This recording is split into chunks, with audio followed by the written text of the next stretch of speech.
الحمدللہ رب العالمین والصلاة والسلام علی محمد الامین۔ اعوذ باللہ من الشیطان الرجیم، بسم اللہ الرحمن الرحیم۔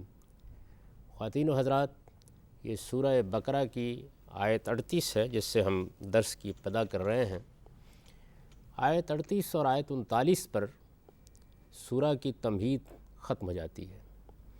اس پوری تمہید میں جو حقائق واضح کیے گئے ہیں ان پر ایک نظر ڈال لینی چاہیے۔ سب سے پہلی چیز جو اس میں بیان کی گئی وہ یہ تھی کہ اللہ تعالیٰ نے انسانوں کی ہدایت کے لیے بعض شرائط مقرر کر رکھی ہیں۔ لوگ ان شرائط کی پیروی کریں گے تو اللہ انہیں ہدایت دیتا ہے، اور وہ ان کی خلاف ورزی کریں گے تو اس کے لازمی نتیجے کے طور پر ان کے لیے گمراہی میں پڑنے کے امکانات پیدا ہو جاتے ہیں۔ چنانچہ یہ بتایا گیا کہ اس دنیا کے پروردگار نے ہر انسان کے اندر اپنی ہدایت ودیت کر کے اس کو بھیجا ہے۔ وہ جب دنیا میں شعور کی آنکھ کھولتا ہے تو یہ ہدایت لے کر آتا ہے۔ اس بنیادی ہدایت کی اگر انسان قدر کرتا ہے تو اللہ تعالیٰ اس میں اضافہ کرتے ہیں، اس کے لیے ہدایت کے مزید راستے کھولتے ہیں، اور پھر جیسے جیسے انبیاء علیہم السلام کے ذریعے سے صحیح تعلیمات اس تک پہنچتی ہیں انہیں قبول کرتا ہے۔ قرآن مجید نے اسے ایک لفظ سے تعبیر کیا ہے، اور وہ یہ کہ ایسے لوگ در حقیقت خدا سے ڈرنے والے ہوتے ہیں۔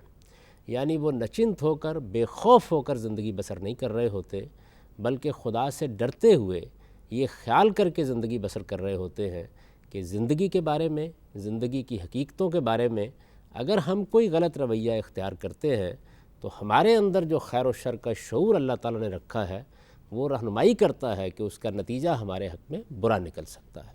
چنانچہ اس سے وہ اندیشہ ناک رہتے ہیں، اور ان کی ہمیشہ یہ کوشش ہوتی ہے کہ وہ اپنے پروردگار کو پہچانیں، اس کی سچی معرفت حاصل کریں، یہ جاننے کی کوشش کریں کہ ان کا پروردگار ان سے کیا چاہتا ہے، وہ اس کی رضامندی کیسے حاصل کر سکتے ہیں، اور پھر یہ بھی جاننے کی کوشش کریں کہ دنیا کی زندگی میں جو رویے وہ اختیار کر رہے ہیں ان میں اگر کہیں کوئی غلطی ہو رہی ہے تو اس کے بارے میں وہ متنبہ رہیں، خبردار رہیں، اور ایسا نہ ہو کہ جانے بوجھے بغیر کسی غلطی میں پڑ جائیں۔ اس کے بعد اس سورہ میں یہ بتایا گیا کہ وہ لوگ جو اناد کا رویہ اختیار کر لیتے ہیں، جو کفر پر جم جاتے ہیں، جانتے بوجھتے کسی چیز کو نہیں مانتے، ان کے بارے میں اللہ کا قانون یہی ہے کہ وہ پھر ان کو ایک مدت تک مہلت دیتا ہے۔ جب وہ اس مہلت سے فائدہ نہیں اٹھاتے تو پھر اللہ تعالیٰ ان کے دلوں پر مہر کر دیتے ہیں، اور دنیا ہی میں ان کو یہ سزا دیتے ہیں کہ ان کے لیے پھر ہدایت کا دروازہ نہیں کھلتا۔ اس کے بعد یہ بات بھی واضح کر دی گئی کہ حق کے معاملے میں، ہدایت کے معاملے میں انسان کو واضح رویہ اختیار کرنا چاہیے۔ یہ کوئی مصلحتوں اور مصالحتوں کی چیز نہیں ہے۔ اس میں انسان کو یا حق کو ماننا ہوتا ہے یا اس کا انکار کرنا ہوتا ہے۔ اس کے درمیان کی کوئی صورت اللہ تعالیٰ حق کے معاملے میں قبول نہیں فرماتے۔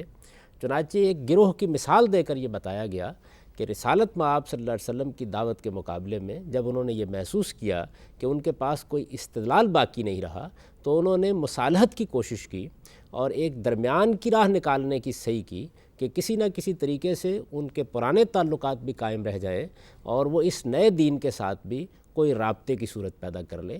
لیکن اللہ تعالیٰ نے اس کو ماننے سے انکار کر دیا اور ان کو یہ بتایا کہ یہ راستہ دین کے صحیح طالبوں کا راستہ نہیں ہے، دین پر صحیح طریقے سے چلنے والے لوگوں کا راستہ نہیں ہے، دین کے بارے میں حق و باطل کے امتیاز کے ساتھ زندگی بسر کرنے والوں کا راستہ نہیں ہے۔